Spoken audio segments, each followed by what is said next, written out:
Bismillahirrahmanirrahim.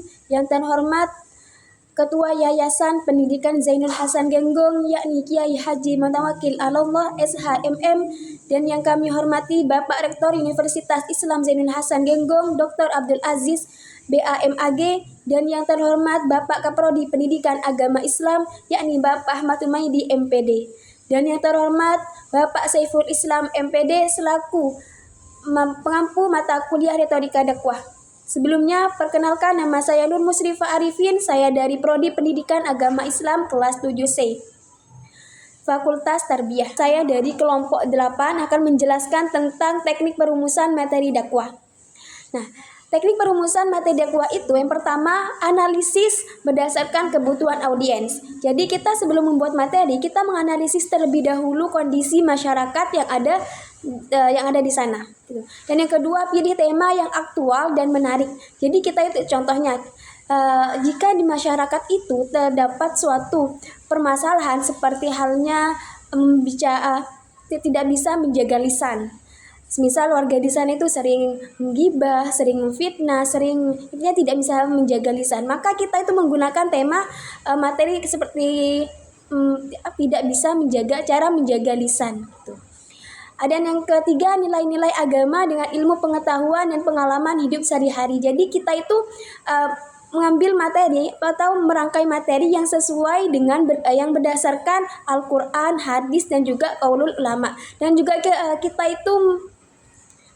itu juga memberikan contoh ya sekiranya bersangkutan dengan kehidupan sehari-hari yang ada di masyarakat, supaya masyarakat itu lebih nangkep gitu terhadap materi yang akan disampaikannya, pesan-pesan yang disampaikan gitu. Dan yang keempat, menghubungkan dengan peristiwa yang sedang hangat. Semisalnya ketika kita membuat materi, kita itu menghubungkannya atau memberikan contoh yang sedang terjadi pada saat itu. Semisal contohnya yang sedang terjadi atau viral-viral sekarang itu kan ada Gus dengan seorang penjual es teh ya kan, yang sekarang yang viral-viral sekarang seperti itu contohnya. Kan seorang Gus ya tidak bisa menjaga lisannya gitu kan. Dan yang kelima, menghubungkan dengan tempat atau lokasi ceramah. Jadi semisal kalau kita menceramah di Klaksan, maka kita itu mensangkut pautkan materi kita dengan lokasi atau keadaan yang ada di Klaksan. Dan yang keenam, materi dakwah harus maksudnya berdasarkan pada dalil yang jelas dan valid baik dari Al-Quran maupun hadis. Intinya ketika kita membuat materi, kita harus berlandasan dengan Al-Quran, hadis ataupun qaulul ulama seperti itu. Itu merupakan teknik perumusan materi dakwah. Di sini di kelompok 8 kami memaparkan 6 teknik perumusan dalam merumuskan materi dakwah. Selanjutnya, topik-topik materi dakwah. Nah, topik-topik materi dakwah di sini ada 2. Secara garis besar, materi dakwah dapat dipilih menjadi 2 topik.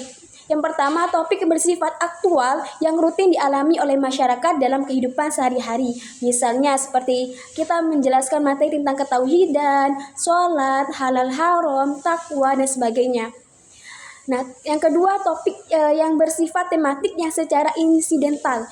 Yang maksudnya tuh yang secara insidental itu contohnya nih ya, seperti Pilpres, kemudian peringatan hari besar, kemudian hari nasional dan sebagainya. Itu topik-topik yang ada di dalam materi dakwah.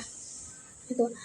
Semisal kedua materi dakwah ini sama-sama bisa digunakan sesuai dengan situasi dan kondisi yang ada di masyarakat. Nah, misalnya jika mengisi dakwah pada awal-awal bulan Muharram nih, sebaiknya memilih materi dakwah yang tematik yang berhubungan dengan bulan Muharram. Contohnya kita membuat materi tentang tradisi surah di Indonesia atau peristiwa bulan Muharram, atau enggak kita membuat materi yang berhubungan dengan isu-isu yang sedang hangat yang diperbincangkan oleh masyarakat. Kenapa kita harus memilih materi-materi tersebut? Karena untuk menarik daya tarik masyarakat gitu. Dan yang ketiga itu fungsi data dan fakta terhadap keberhasilan dai.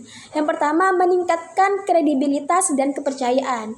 Maksudnya di sini data dan fakta itu memberikan landasan yang kuat bagi dai sehingga pesan disampaikan lebih meyakinkan.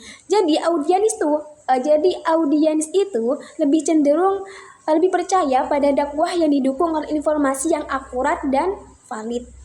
Dan yang kedua, memperkuat argumen. Maksudnya materi yang disampaikan itu harus berlandasan dengan Al-Quran, hadis, dan qaulul ulama. Tidak hanya sekedar argumen kita sendiri, tapi ya argumen kita, tapi juga harus berlandasan dengan Al-Quran, hadis, dan juga hadis. Untuk memperkuat supaya audiens yang mendengarkan materi kita itu tambah yakin, tambah kuat gitu. Oh ya, Bu. Dan yang ketiga, meningkatkan relevansi pesan dakwah. Jadi fakta yang relevan dengan kondisi masyarakatnya, sehingga membuat pesan dakwah lebih kontekstual dan mudah dipahami. Yang keempat itu membantu membuat dakwah lebih menarik. Nah, maksudnya di sini itu supaya tidak monoton gitu, atau supaya audiens itu tidak monoton, supaya tidak bosan. Jadi materi yang disampaikan oleh pendakwah itu juga harus dikasih kayak humor atau candaan gitu, supaya penonton itu tidak ngantuk, tidak bosan, seperti itu. Dan yang kelima, memberikan contoh yang konkret. Maksudnya di sini tuh data dan fakta memberikan contoh yang nyata yang dapat mempermudah audiens memahami pesan yang disampaikan. Contohnya nih, saudara-saudari sekalian, pada hari ini, misalnya contoh dalam menyampaikan dakwah, saudara-saudari sekalian, pada hari ini saya ingin mengingatkan kita semua tentang pentingnya menjaga lisan. Rasulullah SAW bersabda, barang siapa yang beriman kepada Allah dan hari akhir, hendaklah ia berkata yang baik atau diam. Lisan adalah anugerah yang bisa membawa kebaikan atau keburukan, tergantung bagaimana kita menggunakannya. Kita sering mendengar pepatah, mulutmu harimaumu. Pepatah ini sangat relevan dengan ajaran Islam tentang menjaga lisan. Dengan menjaga lisan, kita bisa terhindar dari banyak dosa seperti ghibah, fitnah, dan dusta. Mari kita berusaha untuk selalu berkata yang baik dan bijak dalam menggunakan lisan kita. Seperti halnya yang terjadi pada saat ini, yang viral-viral saat ini, yang seperti halnya contohnya Gus dan penjual es teh yang lagi viral. Karena seorang Gus yang tidak bisa menjaga lisannya, maka seorang Gus ini harus konsekuensinya karena seorang Gus ini tidak bisa menjaga lisannya, maka kedudukan atau jabatan yang dimilikinya harus digeser atau dilengsarkan, seperti itu. Itulah karena yang menyebabkan karena tidak bisa menjaga lisannya. Seperti itulah contoh, memberikan contoh yang konkret. Sekian dari penjelasan saya, kurang dan lebihnya saya mohon maaf yang sebesar-besarnya. Assalamualaikum warahmatullahi wabarakatuh.